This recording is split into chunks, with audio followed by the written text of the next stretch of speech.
France, Britain and Germany condemn Israel's airstrikes on Doha.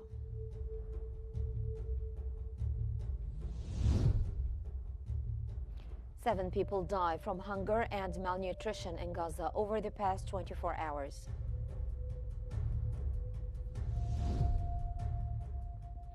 And Egypt reiterates its call for a nuclear-free Middle East.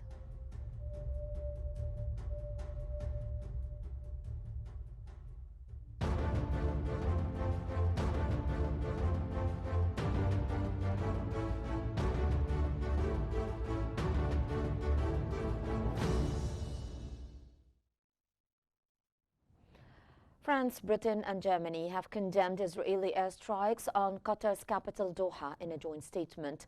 The E3 foreign ministers said that the strikes violated Qatar's sovereignty and risked further escalation in the region. They urged all parties to exercise restraint and pursue peace. The statement also called on Israel to halt military operations in Gaza City, citing mass displacement, civilian casualties and destruction of infrastructure. Israel said that Tuesday's strike on a Doha neighborhood targeted Hamas leaders in what Qatar denounced as a grave attack on its territory.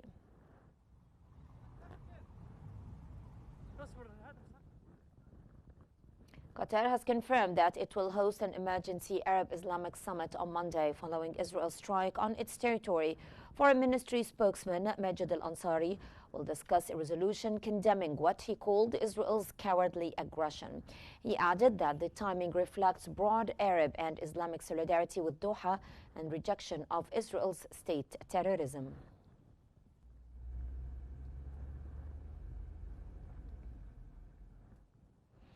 Foreign ministers of Egypt, Saudi Arabia, Turkey and Pakistan have stressed Arab and Islamic unity ahead of Monday's emergency summit in Doha.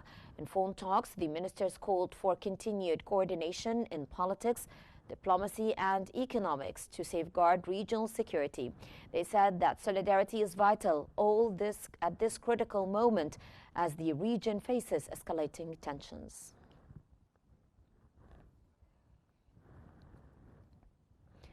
Egypt's Foreign Minister Badr Abdel-Ati has arrived in Doha for a ministerial meeting ahead of the Arab Islamic Emergency Summit.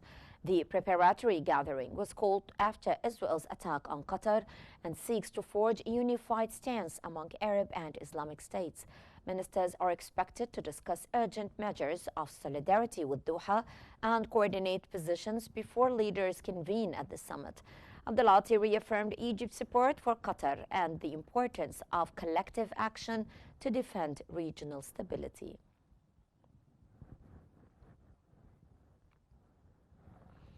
For more analysis, we now go to Riham Morsi in our newsroom. To you, Riham.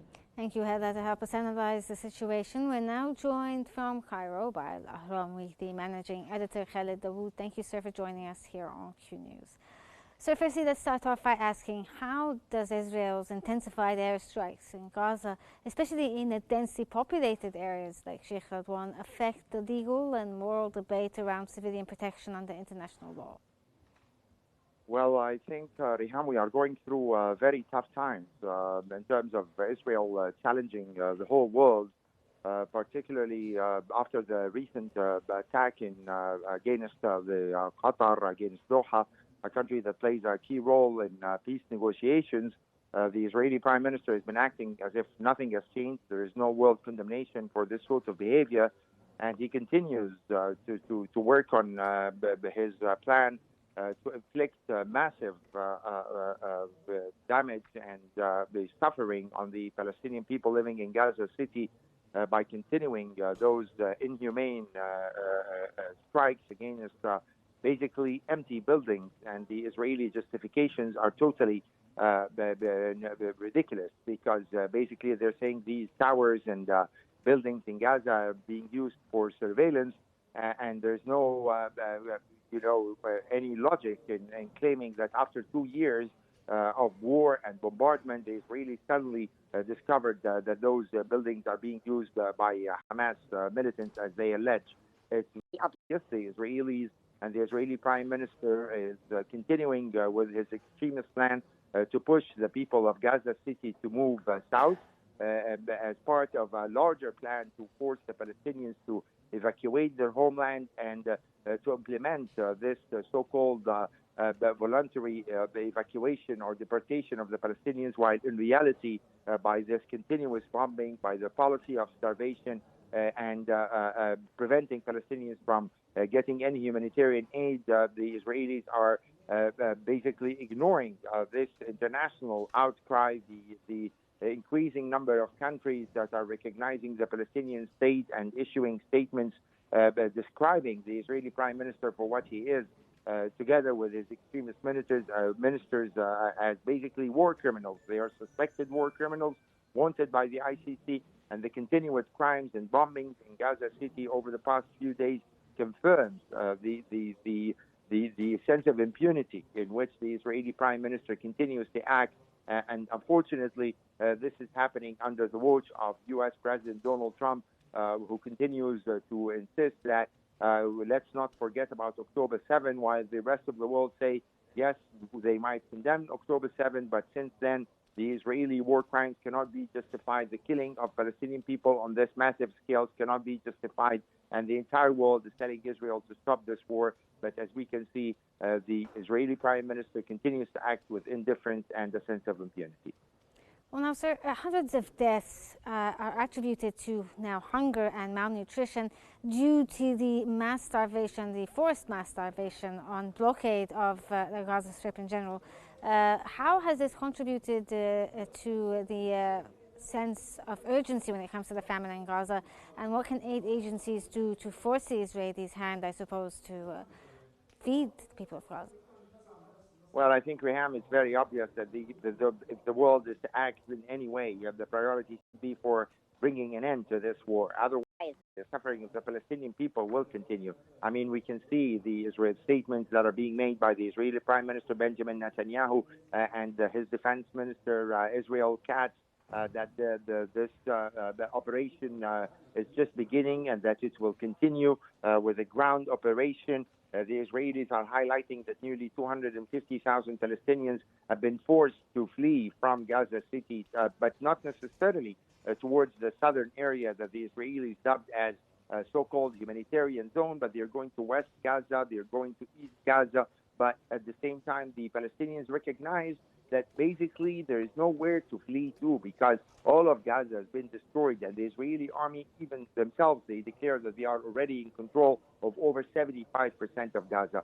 So Palestinians are very much aware of the intentions of the Israeli plan, and there is not going to be any end for the starvation or for this policy of displacement, forced displacement, except if the war stops. And that's what we should see. I mean, apparently a lot of things are happening in the background after the strike against Qatar. The Qatari Prime Minister and Foreign Minister was in Washington and New York yesterday. He held a meeting with the U.S. President Donald Trump and his envoy Steve Witkoff. The U.S. Secretary of State is already heading towards Israel. So, I mean, hopefully, after this very embarrassing operation that the Israelis carried out, especially that it did not succeed in getting the leadership of Hamas, there would be pressure by the only person who can bring this war to an end, which is U.S. President Donald Trump, that enough is enough. He's been making statements that he wants this war in Gaza to end, but there has to be a priority in saving the lives of Palestinians, preventing this the famine that's spreading all over Gaza, and then we can talk about the fair conditions for the Palestinians to end this war. The end of this war cannot be the displacement and the deportation of more than 2 million Palestinians from their territories. All these plans that are being discussed by top advisors of the U.S. president, including his son-in-law Jared Kushner and Steve Witkoff and Tony Blair, about offering Palestinians an alternative home, giving them money to leave. These are not good signs. And also the American position towards the recent Israeli announcements on annexation of parts of the West Bank, on building new settlements, does not really give any hopeful signs that we are going to see serious pressure from the United States. On the contrary, at the time the world leaders will meet in New York at the United Nations General Assembly meeting on September 22nd, we can see that Rubio, U.S. Secretary of State Marco Rubio, is making threats against the countries who plan to recognize the Palestinian state, and there are serious fears that the Americans will tolerate an expected announcement by the Israeli government to annex parts of the West Bank as a kind of retaliation for the expected recognition of the Palestinian state. So on one hand, we have those meetings and the Qatari role, Egyptian role in trying to reach a ceasefire, and at the same time, we have a totally extremist, arrogant government in Israel that doesn't care about international law or even the parties that are carrying the sincere mediation efforts, because we want to end this bloodshed in Gaza and end this genocide war that the Israeli army is carrying out in Gaza. Also, one of the points that you talked about here was the idea of the Palestinians in Gaza having to flee several times, and the displacement has happened several times in the last few years. Now, Palestinians are obviously living in dire straits right now. What does this actually reveal about the humanitarian consequences of the Israeli military strategy when it comes to pushing around the Palestinians from one zone to another in Gaza that has never been actually safe? Well, Reham, you know, the Israeli government and Mr. Netanyahu, that's responsible with blood on his hands of over 64,000 Palestinians and the injury of more than 100,000, if not even more. I've just read a statement by the former Israeli chief of staff, Halevi, saying that the number of victims between dead and injured can overcome 200,000 Palestinians over the past 2 years. So obviously, they don't even get ashamed of their lies and their repeated false claims about Hamas, and Hamas is using civilians as a target. This argument does not make sense, obviously, for the entire world. I mean, just see the statements that are being made by France, by Britain, by Canada, by Australia. And these are all countries that have been, very loyal allies of Israel, providing them with diplomatic support, with weapons, and how they are clearly saying that this war makes no sense anymore, that the suffering of the Palestinian people should end. But at the same time, no practical measures that are being taken because of the protection, diplomatic and military, that's being provided by the United States to the current Israeli government. Unfortunately, we have an extremist government in Israel, and we have a government in the United States that's totally backing the Israeli side of the argument. And obviously, Netanyahu managed one way or the other to convince Trump that this hardline military strategy will produce results, that if they invade Gaza, take over Gaza, kill few thousand more Palestinians, this will force Hamas to accept their conditions. This did not happen over the past 2 years, and it's unlikely to happen if after this expected takeover of Gaza City. They've taken over Rafah before. We've heard Israeli Prime Minister saying, only if I take over Rafah, I will be able to defeat Hamas. And Rafah was taken over more than a year ago, and the war goes on. Only if I take Jabalia, the war will end. And this never happened.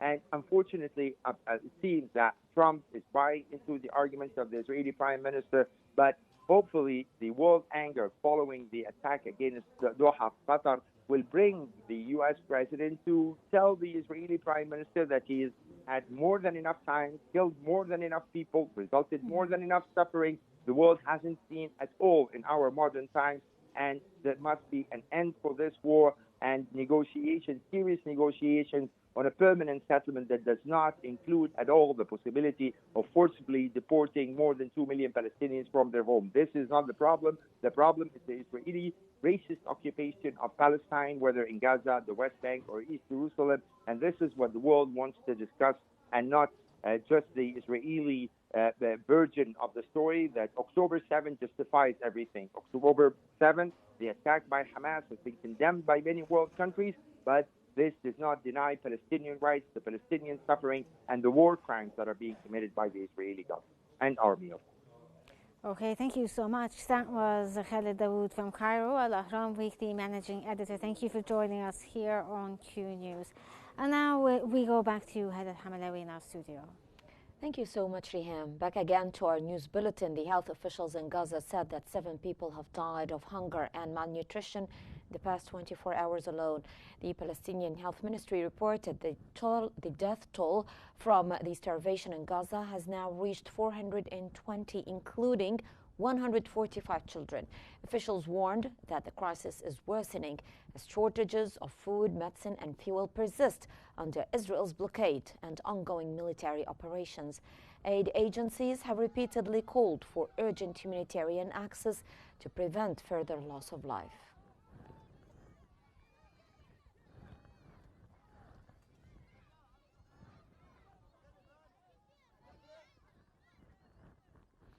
At least 32 people, including children, have been killed in intensified Israeli airstrikes on Gaza City.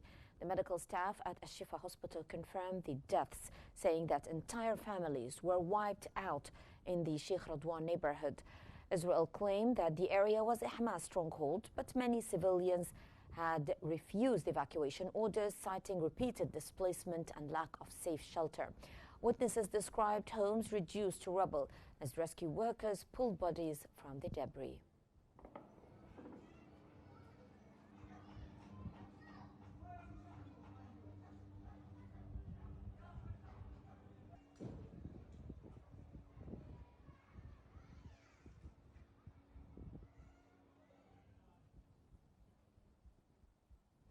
Palestinians in Gaza City have sifted through rubble after an Israeli strike on UNRWA-run school sheltering displaced families. Though prior evacuation warnings spared casualties, but belongings were destroyed. Israel has escalated airstrikes targeting hundreds of sites, vowing full control of Gaza to dismantle Hamas. That comes as local authorities report over 64,000 deaths, severe hunger and devastation since the war's outbreak in October 2023.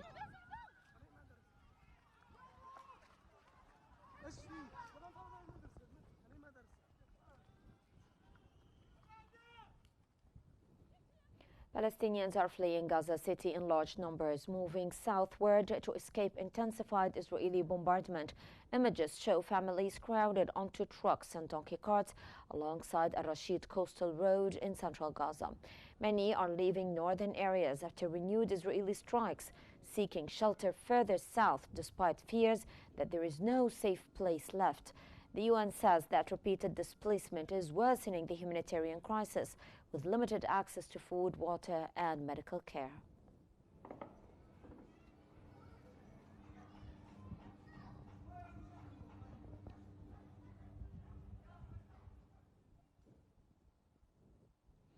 The United Nations General Assembly has overwhelmingly passed a resolution endorsing the New York Declaration on the two-state solution. The draft, co-sponsored by more than 40 nations, including France, Saudi Arabia, and China, won 142 votes in favor, 10 against, and 12 abstentions. The United States and Israel opposed the measure. The declaration calls for a Gaza ceasefire, rejects unilateral actions, and supports governance and development in a future Palestinian state. While leaders are set to reconvene on September the 22nd to resume the International Peace Conference.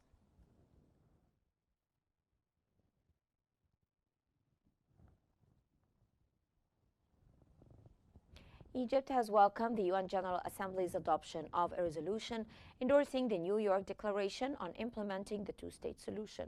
The resolution, passed with support from 142 countries, reaffirms the Palestinians' right to self-determination and the establishment of an independent state on the 1967 borders, with East Jerusalem as its capital.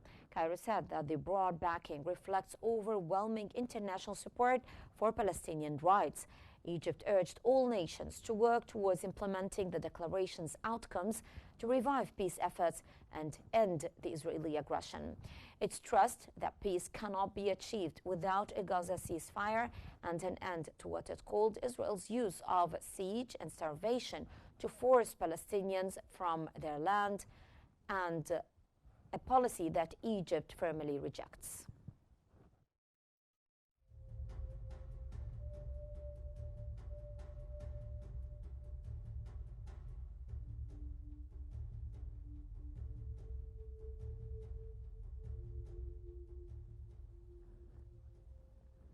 Egypt has renewed its call for a nuclear-free Middle East ahead of next week's IAEA General Conference in Vienna.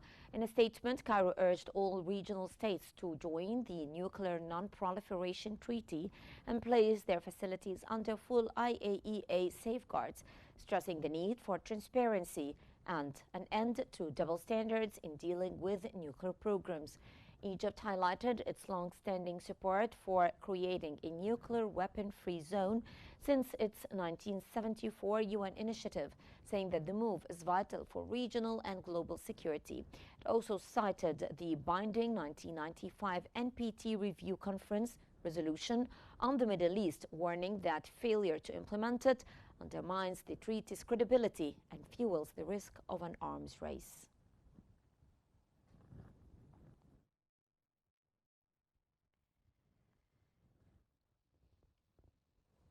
Egypt, Saudi Arabia, the UAE and the US have issued a joint call to end the war in Sudan. In a joint statement, the quartet urged an inclusive, transparent, 9-month transition and stressed the need to halt arms flows fueling the conflict. Egypt's foreign ministry reaffirmed its commitment to Sudan's unity, sovereignty and institutions.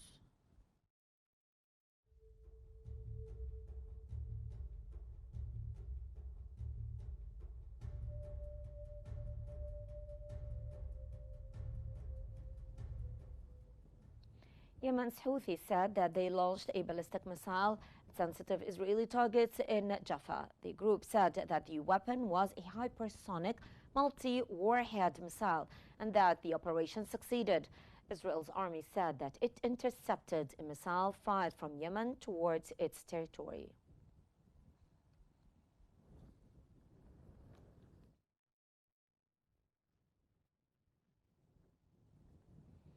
Israeli airstrikes on Yemen's capital Sana'a have killed at least 46 people and wounded more than 160, according to Houthi health officials. The residents described scenes of terror as homes were flattened and smoke filled the skies after Wednesday's strikes hit neighborhoods and a military media compound.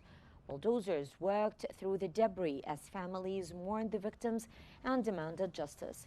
The attack, one of the deadliest in months, also struck Al-Jawf province and comes amid escalating exchanges between Israel and the Iran-backed Houthis, spilling over from the war in Gaza.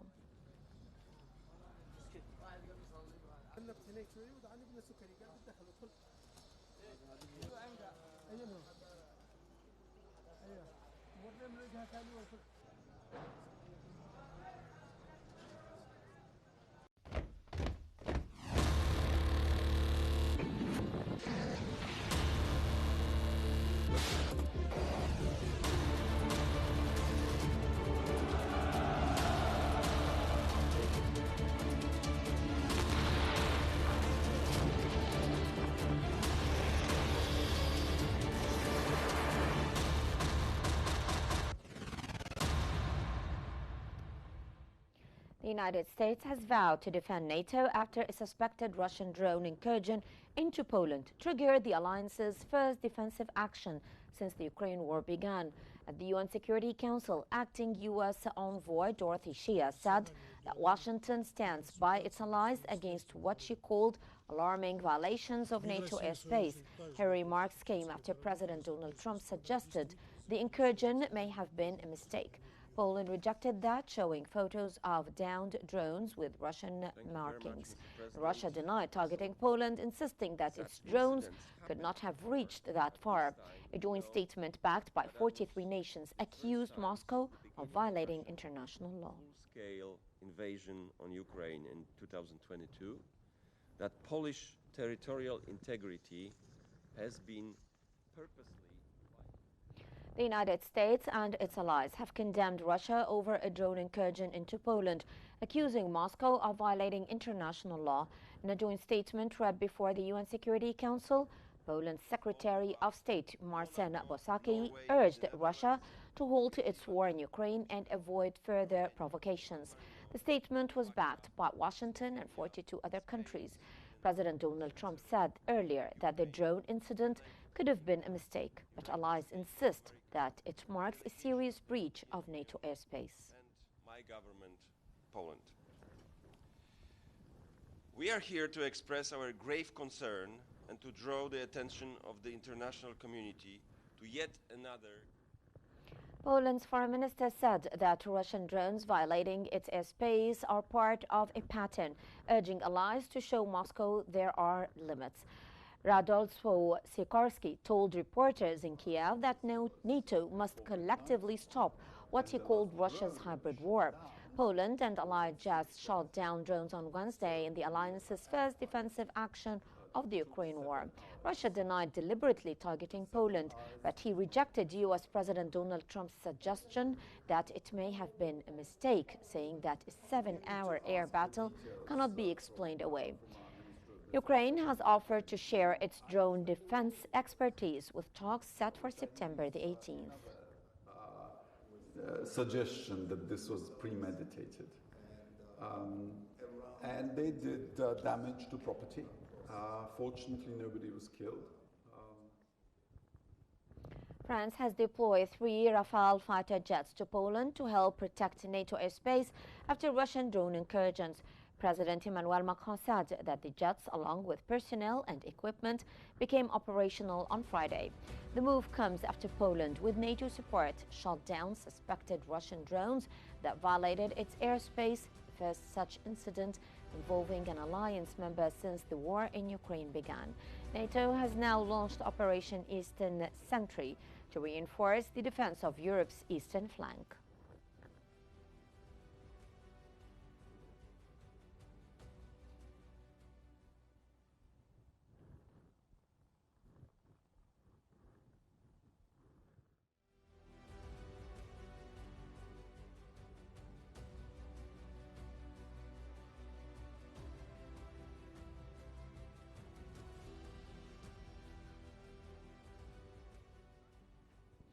Dozens of students have been killed and injured in an airstrike on a boarding school in Myanmar's Rakhine state.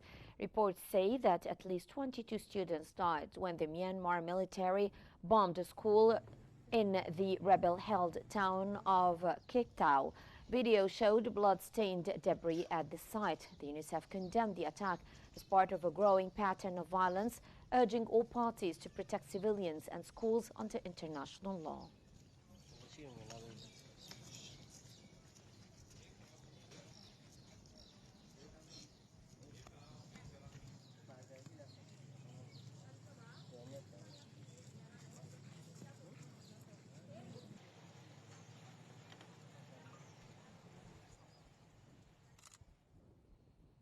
China said that counter-terrorism must be central to resolving the issue of chemical weapons in Syria.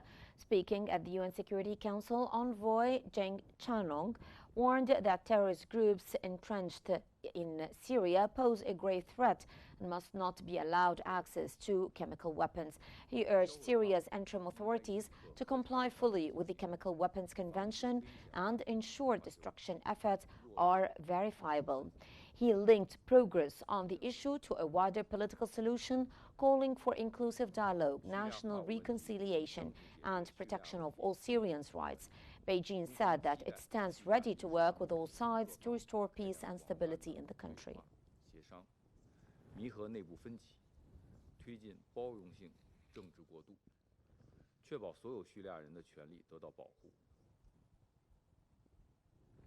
Syrian farmers are warning of record low harvest after months of extreme heat and little rainfall left vast areas barren.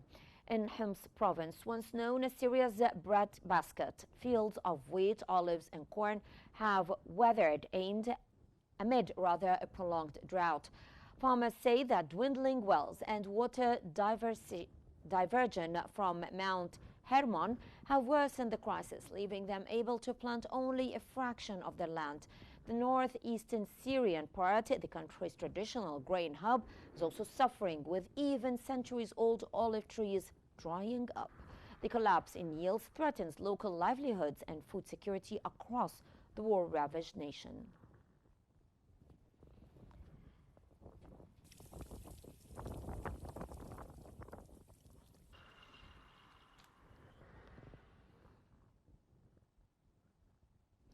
Thousands have rallied in central London in anti-immigration protests led by activist Tommy Robinson. The Unite the Kingdom march moved from Waterloo Bridge to Whitehall, with organizers also mourning U.S. conservative figure Charlie Kirk, shot dead earlier this week in Utah. A counter-demonstration by Stand Up to Racism gathered nearby, prompting police to erect barriers to keep the groups apart. Authorities said that the extra measures were in place to prevent clashes as tensions ran high on the streets of the capital.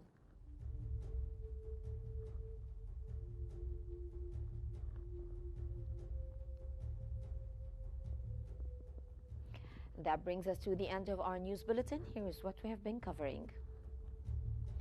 France, Britain and Germany condemn Israel's airstrikes on Doha.